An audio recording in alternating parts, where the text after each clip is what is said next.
Hi, my name is Kate Madden. I live in Vancouver, BC.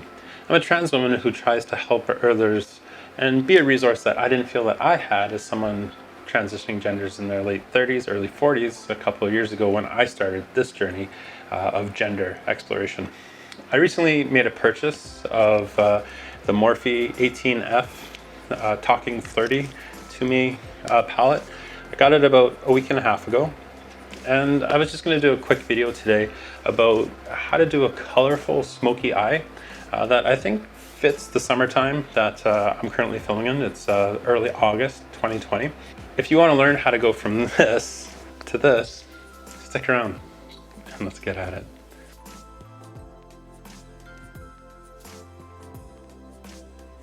it. So one of the first things that I always do, I always start with my hair, actually. I do my hair first because what I've learned is that I don't want my makeup to melt off. So like I don't do my makeup first and then do my hair. I find that I sweat terribly after blow drying or straightening or curling my hair. And so I like to do that first, let myself cool down and go from there. Before I get out the blow dryer, one thing that I always like to do is just kind of condition my lips a little. And I just use this lip balm just to kind of condition my lips every day, make them more kissable. Maybe one day. Again, sticking with the dollar store brand, I just use any old condition or moisturizer. I just a couple squirts. One of the things that I will do is I'll use, because it's summertime, I'll use sunscreen depending on what I'm doing through the day. And so yeah, just lips, skin, just quick conditioner. I mean, if you want to spend a lot of money, go get some moisturizer from the department store or from Sephora or MAC, but you know, this was $3.99 and it seems to be doing the job well. So I'm going to break out the hairdryer. One of the things that you can do in between washes is, of course, use dry shampoo. Another thing that I've kind of done, I wash my hair every 3 to 5 days with a purple-based shampoo because of all the gray and silver in my hair. One of the things that I do is I just use a mousse. So this is Big Sexy Hair Root Pump. Big Sexy Hair Root Pump, it's fantastic. And you just kind of quickly do a couple of squirts in there. Just kind of at the root at the top. And what I find in between washes, again, do what you want, but it just gives it a bit more volume.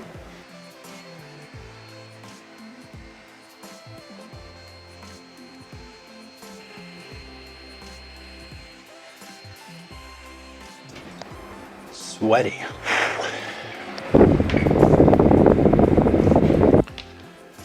But the best way to really, I found, to fix the heat from the hair is just to take it off my face. It also helps when I'm doing my makeup. Getting into the eyes, one thing you want to kind of do is curl your eyelashes first. So about 30 seconds on each side. There's a way to do your eyeliner using a kohl pencil, and you just put it on the inside of the curler as well. I've seen people do that. Personally, I haven't found it to be very effective, but it does work when you're good at it. I guess like all things, it's practice. One of the things you want to do with your eyes before you start, especially if it's going to be a long day, is put primer, or you can use concealer on your eyelids. So I do the eyelids all the way up to the eyebrow. And I'm using Urban Decay primer. I've used it for basically 2 years and have found it very, very good. What I then like to do is just take a blending brush and move the concealer around.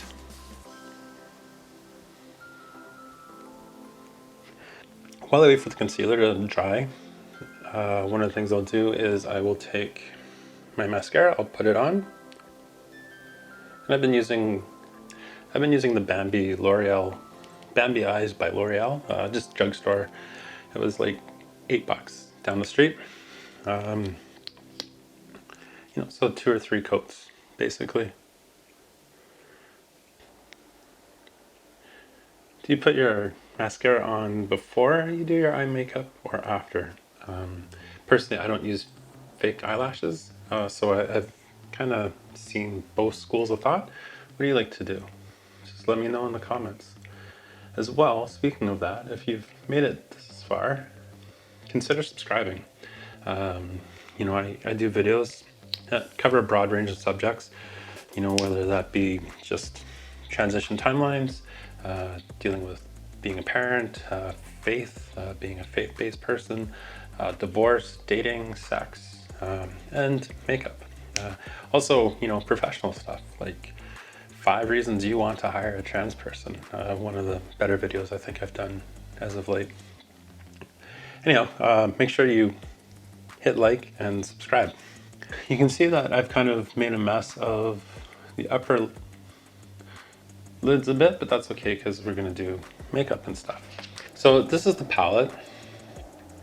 What I like about it is, you know, at least for springtime, the outfits that I'm wearing more colorful, or summertime rather. You've got kind of these more plums and pinks over here, moving into the nudes and more kind of neutral colors here. So there's a lot of things you can do with this palette as well. It's got the mirror. Personally, I've never used the mirror, even like in an airplane. On the palettes, I just use whatever mirror I have in front of me. When it comes to kind of the technique I'm going to show you, and what's been interesting about how I do my eye makeup is that 2 things that other women stop me in the street for are my hair color and then my eye makeup, and where I learned to do that. And really it was here on YouTube, just watching other YouTubers, how they approach their eye makeup and things that they taught me, especially as an older person, wanting to be age appropriate in terms of how I present myself. But then also someone with hooded eyes, which, you know, changes kind of how you want to put your makeup on. As well, from a brush perspective, I just use the dollar store brushes. Like if someone can give me a really good reason why I want to spend $25 a brush for, you know, a really fancy brush, or send me a pack, I'll take a look and compare, but I'm just not willing to invest that kind of money. The reason I bought this Morphe 18F palette was because it was only $22, and I thought, you know, I've had some good palettes already from Sephora. I have an Urban Decay palette. I've also got a Unique palette as well that's really good, that's lasted actually 2 years. That's been fantastic. I had an e.l.f. palette for a while, but that didn't make the cut. And yeah, so I guess my first reaction that I'm noticing with the palette from Morphe is that the pigment seems kind of chalky, and I'm going through a lot of it even after just 10 days. So I don't know how long this will last. So I might be in a situation where I'm paying less, you know, that $22, but in fact, over time, I'm going to pay more. So just something to consider, that, you know, maybe I should have got the $68 palette that will last a year or 2 versus this one that, you know, might only last 3 or 4 months. So we'll see. So what I usually start out with when I'm doing this technique is I use a large brush to just kind of do a broad layer of a light color. And I don't know the names of the colors. I threw the sheet out that tells me the names of the colors. I don't think it matters. You just want to find 3 or 4 colors that you think will complement each other, starting from a light to a dark. And what I try to do is do the lighter color kind of here, or a sparkly color, and then I'll move out into the darker over here, and I'll do a darker to kind of accentuate the hood here, if you will. So yeah, that's kind of how I roll. So I'm going to start with kind of a peachy color, whatever it's called. And I just do the eyelids just back and forth.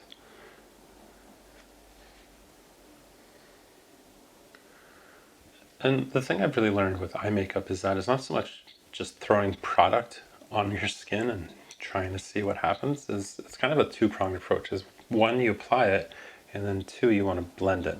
And so I just use the same blending brush that I've used for the last couple of years, and it's been great. I think this was an e.l.f. blending brush, actually, probably one of my more expensive ones for $2.99 or something. And I just kind of blend it in there, right into the eyelid, back and forth, just as kind of a base. So I got that in there. And then I move to a smaller brush. And with the smaller brush, I'm going to apply, one of the things I'm going to do is, in terms of the crease, and I don't know if this is called a cut crease or whatever, but what I'm going to do is I'm going to apply kind of one of the darker colors right along the crease, and I'm going to kind of drag it out over to the outside of my eye. Now you don't have to worry about how far you go or if you go too far. I'll show you a technique I use at the end to give you that real crisp, defined, winged look that some people use Scotch tape to put there on their eye. I know my daughter did that a few times, and I've seen the tape for sale in different makeup stores. So in this case, I'm going to kind of apply, so I've got a pinkish, peachish beige. I'm going to move to a plum kind of out along the crease. And just like that. So my earlier comment about one of the things I've noticed about the pigment being chalky is I have a significant amount of fall on my cheeks right now. I don't know if the camera can pick it up, but that's something I haven't noticed with other palettes that I've used before. So, you know, there's a lot of cleanup required with this. Again, just going back to the blending, getting in there, circular motions back and forth. That. Sometimes I like to pull the skin in tight. So I do have different brushes that I use on my eyes. I just kind of go back and forth. The main one is the large one, then kind of a more angled one for the crease, and then the blending brush that I go back and forth with. And I just kind of use smaller brushes as I get more detailed after those first two colors. So I've got kind of a light pink or peach, and then I've got the more plum color, and now I'm going to go to a darker color out on the edge for, I'm just going to apply it kind of just to the outside of my pupil, and I'm going to drag it out here. So I'm going to go with a darker, more shimmery color.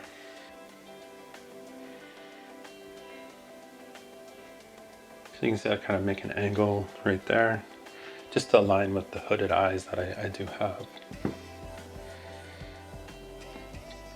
Now the other thing I do with the darker color is I'm also going to line the bottom part of my eye, the lower lid, if you will.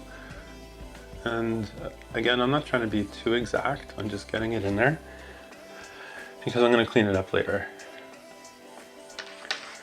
So back to blending. And I think one of the things I've learned is doing my eyes is the longest part of my makeup process.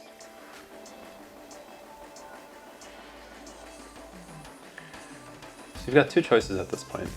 One is that you could just apply a shimmer up here on your brow bone, and then right here in the corner, the same kind of shimmer that you want to use. Or the other option, the one that I'm going to do right now, is a little bit more detailed, more for a night out, if you will. And I'm going to apply some more concealer just here right along the lid, and then I'm going to apply another color onto the lid as well. So with the concealer, I'm just using an e.l.f. department store.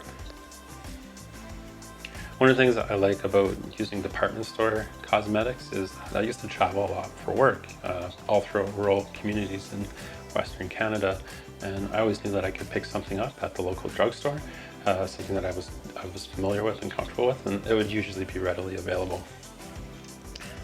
So what I do with this is I just take the applicator, I just take kind of a more firm brush, kind of right here, and then I just go on the lid just like this.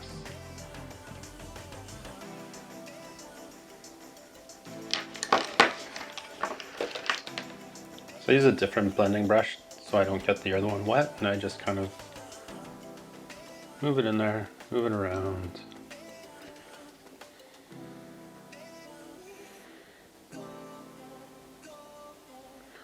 Just back and forth like that.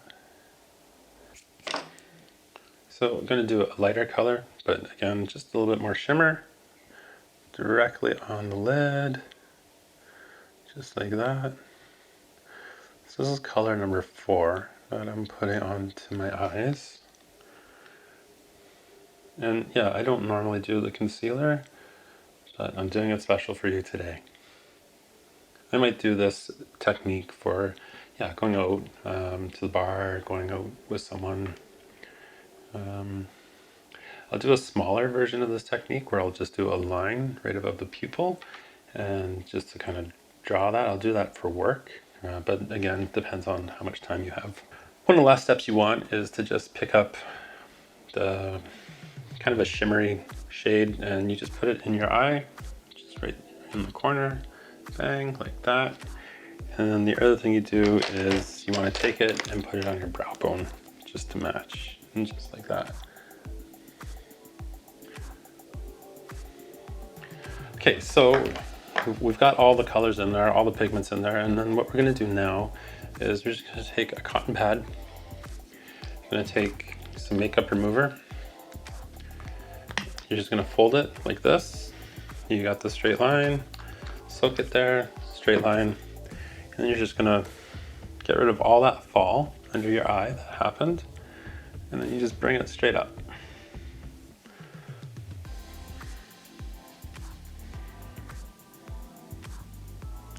So you can see how you can get some definition there under the eyelid.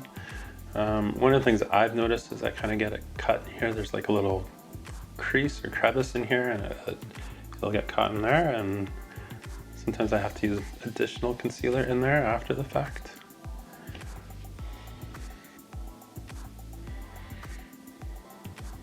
One of the things that I've noticed using smoky eye with darker colors is using a kohl pencil, like getting it right in there and then smudging it. Today with the kind of the different color, what I'm going to do is just a liquid eyeliner and just drag it straight across.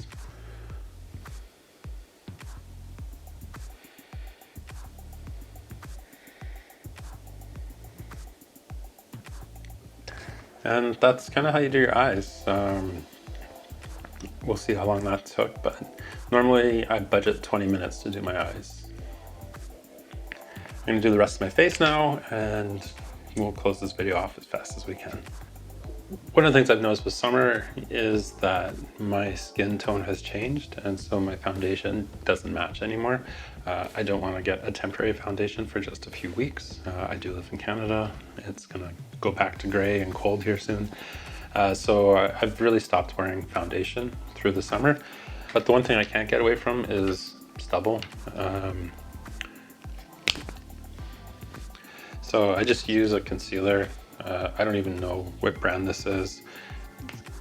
I use different ones. I've used the orange color correctors. I've used I just try to get something that matches my skin tone as much as possible and is a little orangey to cover up that stubble.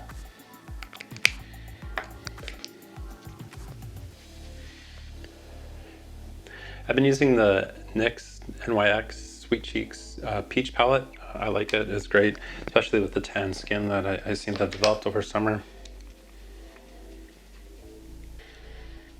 And then just kind of a translucent powder at the end. I just get whatever's available, whatever's on sale.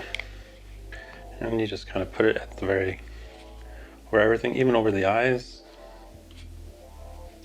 One of the things that I've learned about doing this type of technique is that if you use too heavy of a lip, too bright of a lip, or rather too bold, it'll kind of drag you down. And so I use more of a pink or a nude. And that's kind of it. So that's kind of my review of the Morphe 18F or 18F Talkin Flirty palette. I would buy it again. My only concern is longevity. So yeah, if you found value in this video, if you like it, please share it. Don't forget to subscribe. And as always, here's to life.